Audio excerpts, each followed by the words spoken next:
Le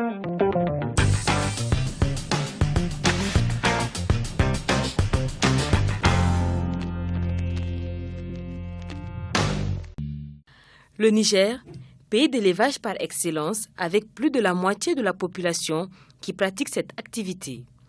La vente des produits dérivés de l'élevage place ce secteur en seconde position après l'uranium, selon la FAO. Dans le but de valoriser les potentiels agricoles disponibles et de satisfaire la demande sous-régionale, la Banque mondiale a initié le programme de productivité agricole en Afrique de l'Ouest PPAO. Ainsi, le Niger a choisi comme domaine de spécialisation la filière viande-bétail, d'où la création du Centre national de spécialisation en élevage CNSL. En effet, le Niger abrite du 12 au 25 mars 2018 le premier atelier de formation régionale des acteurs de pays membres du PPAO sur l'insémination artificielle et la gestion du troupeau de sélection.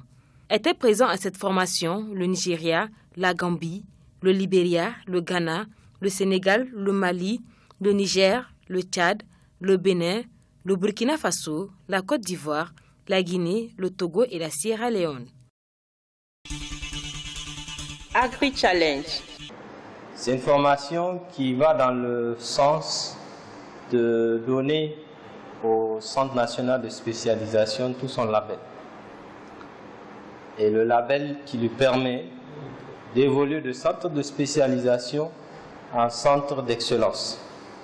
Et pour faire de l'excellence, l'un des critères pour cela, c'est de montrer que dans le domaine de spécialisation qu'on a choisi pour le pays, pour le Niger, qui est l'élevage, que nous pouvons, sur des aspects, soit des techniques, soit des technologies, nous avons la capacité de partager avec la sous-région.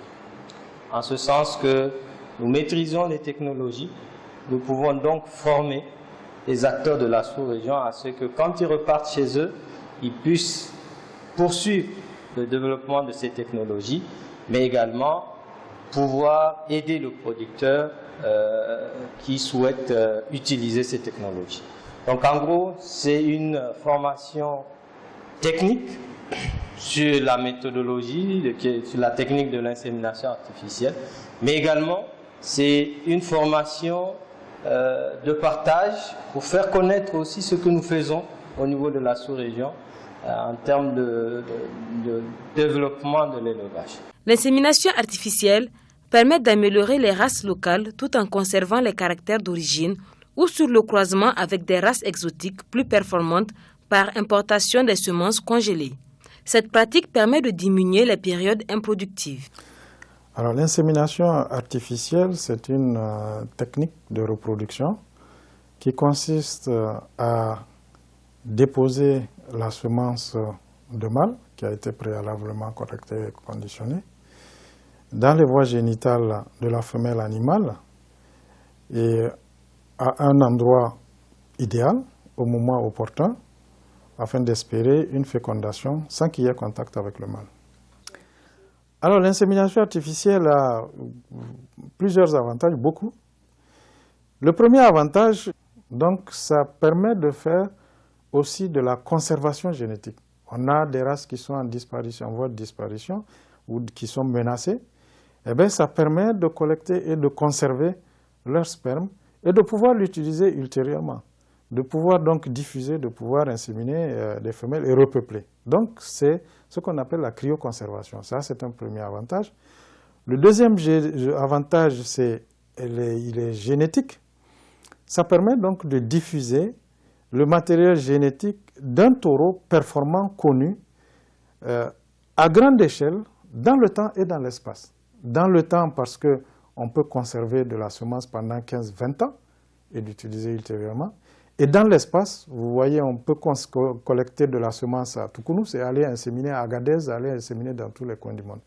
Donc, c'est un avantage énorme, ça permet une diffusion du potentiel génétique mâle sur une large échelle. Le troisième avantage, c'est d'ordre sanitaire. Ça évite les maladies qui sont transmissibles entre le mâle et la femelle, puisqu'il n'y a pas de contact entre le mâle et la femelle. Et nous, les mâles qui sont collectés, dans le cadre de l'insémination, ce sont des mâles qui sont sains. Et le dernier avantage, qui est un groupe d'avantages en fait, c'est d'ordre économique. D'ordre économique parce que quand on dispose de semences, on n'a pas besoin d'un taureau dans le troupeau. Or, si vous devez avoir un taureau dans le troupeau, vous êtes obligé de le nourrir pendant toute l'année. C'est des frais supplémentaires et donc ça évite ces frais. Au total, 26 chercheurs vétérinaires ont participé à cette formation. Ils ont eu droit à des cours théoriques sur l'insémination artificielle et également des sciences pratiques sur les méthodes d'insémination. La première étape était la manipulation et passage du col des appareils génitaux de la femelle bovine. C'est une étape importante. On venait de faire l'anatomie de l'appareil génital femelle et de la physiologie. Et donc il était important que les apprenants voient qu'est-ce qu'il faut palper au niveau de la femelle, où est-ce qu'il faut faire le dépôt de la semence. Et c'est pratiquement toute la technique de l'insémination artificielle. On ne peut pas le faire sans connaître l'anatomie de l'appareil génital de la femelle. Chaque matin, on récupérera les appareils génitaux et qu'ils vont essayer de faire passer au niveau du labo, mais aussi surtout ça leur permettra de voir les difficultés qu'ils ont eues sur l'animal vivant. Et il faut évidemment de la pratique. Ils auront une douzaine de jours de pratique ici, mais une fois rentrés chez eux, ils doivent continuer à manipuler. C'est ça qui leur permettra d'être de véritables techniciens. Le Niger dispose des espèces emblématiques d'animaux, à l'exemple des moutons balami, les balibali et aussi les zébus azawak et bororo qui sont recherchés dans la sous-région. Le CNSL doit accélérer davantage des recherches afin de développer des technologies pour diffuser dans le secteur de l'élevage. Ainsi, au cours de cette formation, des participants ont suivi des séances pratiques sur les conditions et facteurs techniques de production.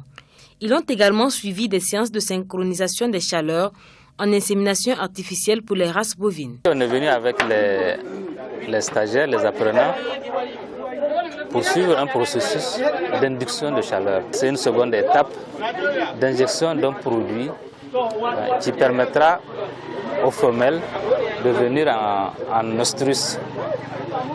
Quand on va retirer le dispositif qu'on a placé, on a synchronisé, on a utilisé une vingtaine de vaches. Ils sont en train de passer, donc c'est juste une injection.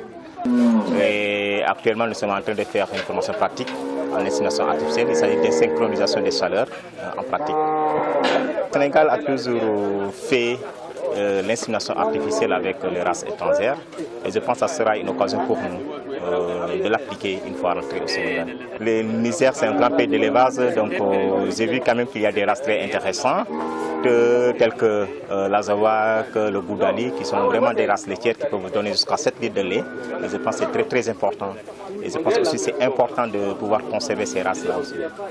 Au cours de cet atelier de formation, les chercheurs ont rendu visite dans des fermes qui ont expérimenté l'insémination artificielle. Ces fermiers tirent aujourd'hui des revenus de cette pratique. J'avais quand même géré à un moment le ministère de l'élevage. Et j'ai compris que notre pays a un sérieux problème de lait.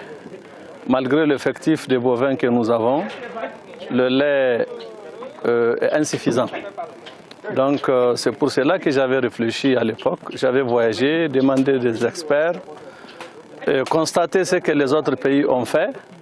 Et donc, c'était en ce moment que j'avais proposé au président de la République et au gouvernement de trouver un moyen pour que notre production en lait augmente, et même en viande.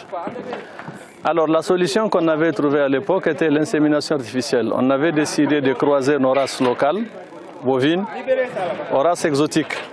Et là, l'histoire de l'insémination artificielle elle-même a commencé en 2008, 2009. Nous avions eu nos premières naissances en 2009 et d'autres naissances en 2010. Donc,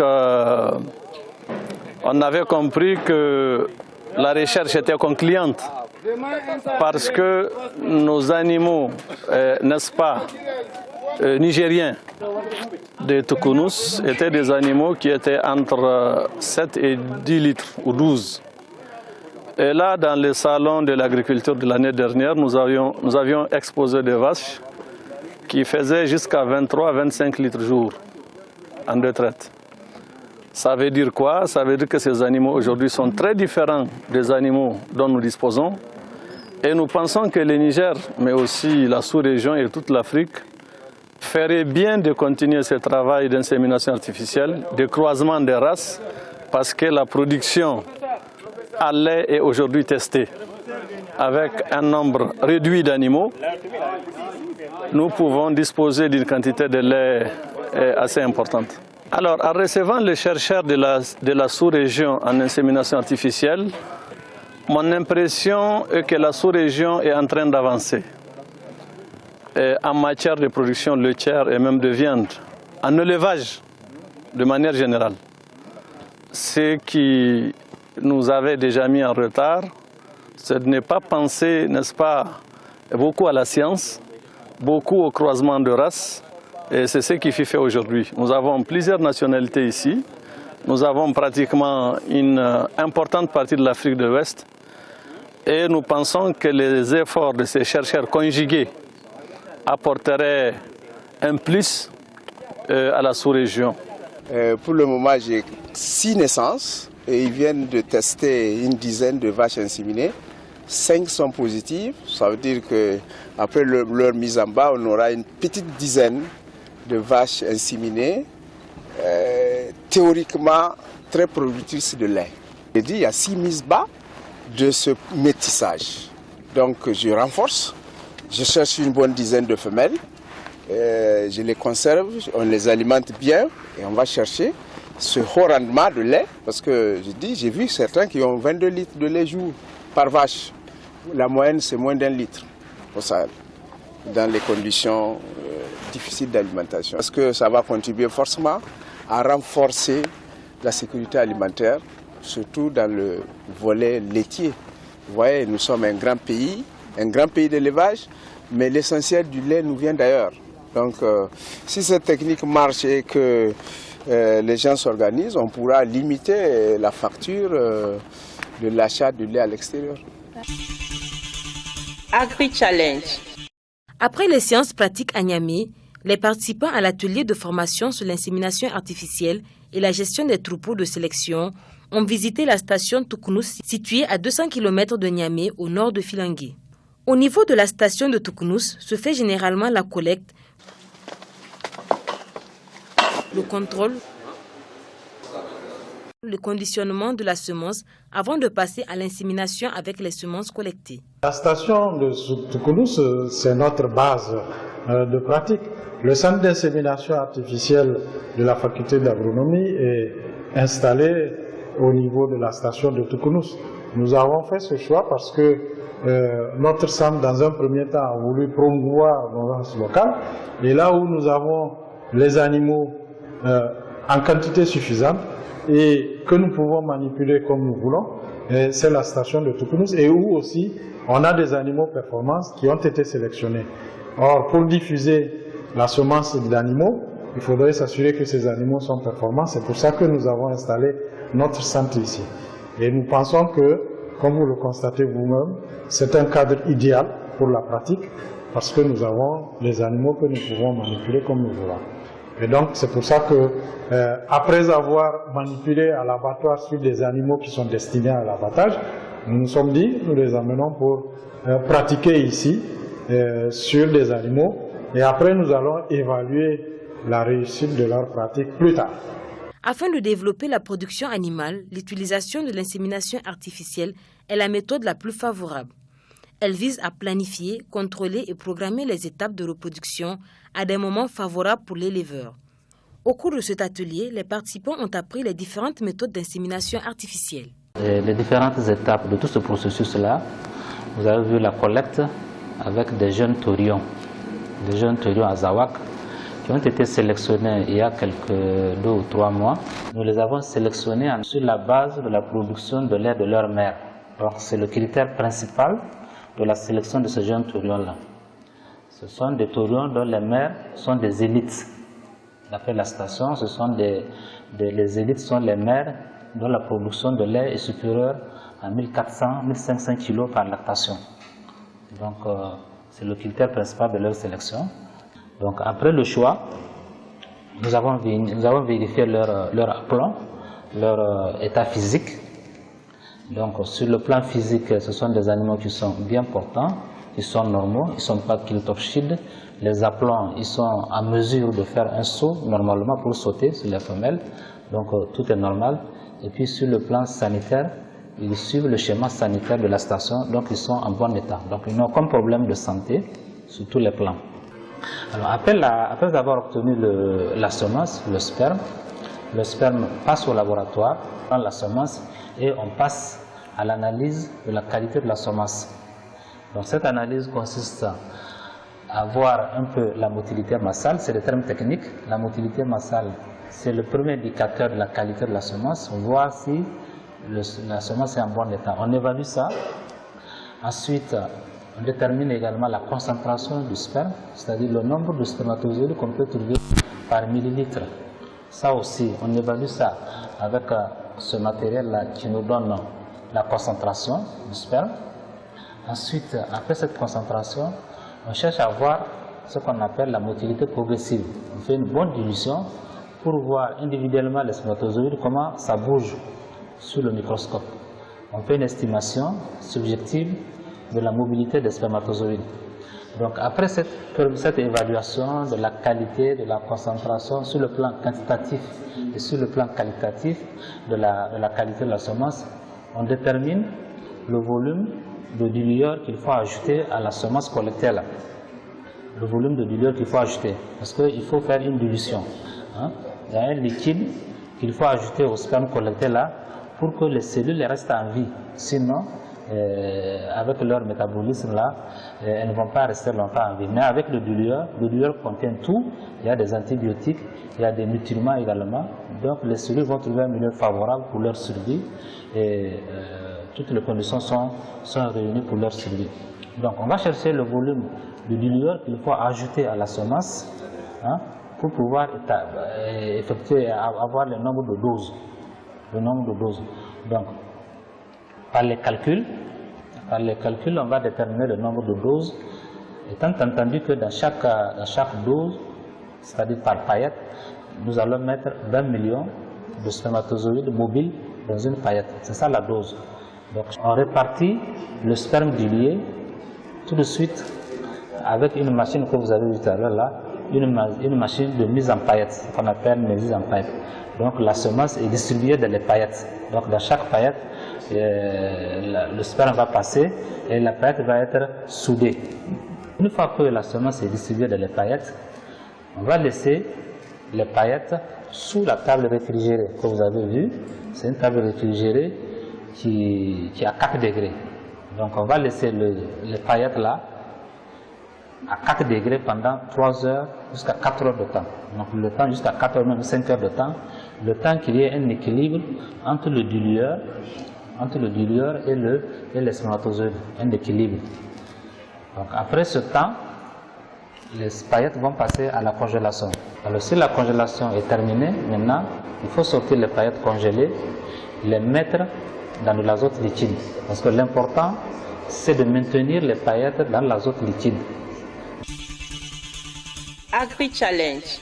Cet atelier de formation, qui a regroupé les pays membres du PPAO, a permis aux participants de comprendre les différentes méthodes d'insémination artificielle, à savoir le contrôle des chaleurs, le dosage de la progestérone, la fouille rectale et l'échographie. On leur a donné la base de la pratique, donc il faudrait qu'ils se perfectionnent chez eux pour pouvoir se faire la main, comme on dit, et c'est à ce prix qu'ils seront inséminés. Mais ils ont les bases pour pouvoir continuer à s'exercer, et à partir d'un certain moment, à partir du moment où ils seront sûrs de pouvoir inséminer, ils pourront faire donc ces inséminations artificielles. J'espère, je souhaite et j'espère qu'ils ont apprécié eux-mêmes la formation, puisque c'est quand même quelque chose que nous faisons de longue date. Nous avons ce laboratoire depuis 2000, donc ça fait 18 ans que nous avons notre laboratoire, ça fait 18 ans que nous pratiquons l'insémination artificielle et nous sommes des enseignants-chercheurs et nous pensons avoir transmis ce qu'il faut aux apprenants. Et de mon point de vue, je pense qu'ils ont quand même apprécié ce qu'ils ont appris, mais comme je vous dis, le plus dur reste à faire, c'est de continuer à s'exercer chez eux et pour se faire là-bas. Ce premier atelier de formation sur l'insémination artificielle et la gestion de troupeaux de sélection a été un vrai succès pour les participants. Ils ont tous appris les différentes méthodes d'insémination artificielle. Bon, d'abord, en termes d'acquis, nous avons eu beaucoup d'acquis. C'est vrai que le Bénin a quelques expertises en la matière et avec des équipements qui sont en place. Mais pour le moment, nous manquons un peu de technique, nous manquons de techniciens acquéris et de techniciens qui sont formés effectivement pour pouvoir mettre en œuvre ces équipements. Donc, comme stratégie de mise en œuvre de ces acquis, nous allons rendre compte au Bénin des techniques que nous avons acquises ici et voir comment nous pouvons mettre en place le processus de transmission de ces acquis pour pouvoir faire l'insémination artificielle réellement au Bénin. Vous savez, le problème qui se pose au niveau de toute l'Afrique aujourd'hui, c'est le problème de prise en charge de nous-mêmes. Bon, donc cette technique est la bienvenue. Ça permettra donc de renforcer la production, surtout au niveau de l'élevage bovin, et donc de pouvoir affronter véritablement le problème d'insécurité alimentaire au niveau de toute l'Afrique. Donc au niveau du Bénin, qui n'est pas en marge de cette insécurité alimentaire, nous pensons donc mettre cette technique au profit du Bénin pour pouvoir renforcer la production bovine. Disons que le Niger a cet avantage sur les autres pays de pouvoir maîtriser l'insémination artificielle et nous pensons, dans le cadre de cette formation, donc, développer un partenariat avec Gayan-Gayan, avec le Niger, pour que nous puissions, le Bénin puisse profiter donc des expertises donc, du Niger en matière d'insémination artificielle. La formation a été très bénéfique puisque ça rentre dans le cadre de mes compétences, mon domaine d'intervention. Comme je l'avais dit, je suis assistant de recherche en biotechnologie animale. J'ai fait ma thèse de doctorat en insémination artificielle. L'atelier, ça s'est bien passé. Un atelier sous-régional comme celle-ci, c'est la première fois que je participe à un atelier de telle sorte. Et je pense que tout s'est bien passé. Les formateurs ont été de taille. Et les infrastructures mises à notre disposition ont été très bonnes, tellement appréciées. Donc, moi, c'est vraiment un grand merci aux formateurs qui ont été de taille. Oui, la formation a été bénéfique pour nous à plusieurs points. Et ça peut vous dire que d'abord, l'insémination artificielle dont nous sommes venus prendre les informations n'est pas encore une grande réalité chez nous. Donc, toutes les thématiques qui ont été développées pendant ce processus d'insémination ont été d'un intérêt très particulier pour nous, et à commencer de la collecte, du conditionnement jusqu'au processus de synchronisation et jusqu'à l'insémination. Je serais prête à pratiquer l'insémination chez moi. Bon, actuellement, on a un programme d'insémination artificielle avec le programme maroco-guinéen qui n'a pas encore démarré. Donc le lancement officiel de ce programme est prévu dans les mois à venir. Et au lancement officiel de ce programme, il y a un certain nombre d'agents qui ont été recrutés au niveau de nos préfectures et sous-préfectures et dont nous faisons partie. Le Niger est l'un des pays d'élevage par excellence. La pratique de l'élevage contribue à la couverture des besoins alimentaires des populations à travers la fourniture des nutriments nécessaires au développement humain, notamment la viande et le lait. En effet, l'insémination artificielle est l'un des principaux outils de progrès génétique en matière d'amélioration des productions animales. Cet atelier de formation régionale des acteurs des pays membres du PPAO sur l'insémination artificielle et la gestion des troupeaux de sélection a répondu aux attentes des organisateurs. De par les échanges que nous avons directement, mais également les échos que nous avons à travers les participants eux-mêmes, également les traducteurs, puisque la formation se fait en français et en anglais, je pense que l'objectif est atteint. Actuellement, nous sommes plus dans les réflexions à comment constituer autour de ce groupe un groupe de travail qui va perpétuer les réflexions sur comment, au niveau de la sous-région, aborder la question de l'amélioration génétique et de la conservation de nos races locales. Après avoir vu ce qu'il y a sur le terrain au niveau de Tournus, beaucoup de participants de certains pays ont souhaité, en tout cas, voir cet écho arriver à leurs autorités pour voir par exemple comment ils peuvent disposer d'animaux sur pied ou carrément de la sémence. Donc je pense que l'objectif premier qui est la régionalité est atteint et au-delà, je pense que nous avons beaucoup de projets à développer ensemble. Nous avons un projet des formations de ce type dans différents domaines, l'élevage étant suffisamment large pour que soit par mois ou en tout cas tous les 3 mois qu'on puisse développer ce type de formation sur des thématiques en lien avec l'élevage. Nous avons en perspective notamment des formations sur les concepts chaîne de valeur, parce que nous avons constaté qu'il y a beaucoup de potentiel, mais parce que nous ne travaillons pas dans la dynamique de chaîne de valeur qui permettent de capitaliser et de répartir les revenus sur toute la filière. Nous pensons quand même que c'est un domaine dans lequel nous devons en tout cas travailler. Donc en termes de bilan, je pense qu'il est positif. Il est positif aussi bien pour le CNS que pour le PPAO qui a beaucoup investi dans ce domaine, mais également pour le CORAF qui finance cette formation et qui donc a permis, grâce à ce financement, en tout cas de réunir ces participants de ces différents pays. Et c'est dans l'objectif du CORAF de montrer quand même que la spécialisation d'un pays permet en tout cas de mutualiser les efforts, les moyens pour atteindre les objectifs qui sont assignés aux différents pays d'OA. En 2 semaines de formation, les participants ont appris la technique d'insémination artificielle et la gestion des troupeaux de sélection. Cette formation intensive et riche en pratique permettra aux participants d'accélérer la diffusion de cette technique d'insémination artificielle afin d'accroître la production animale dans leurs pays respectifs.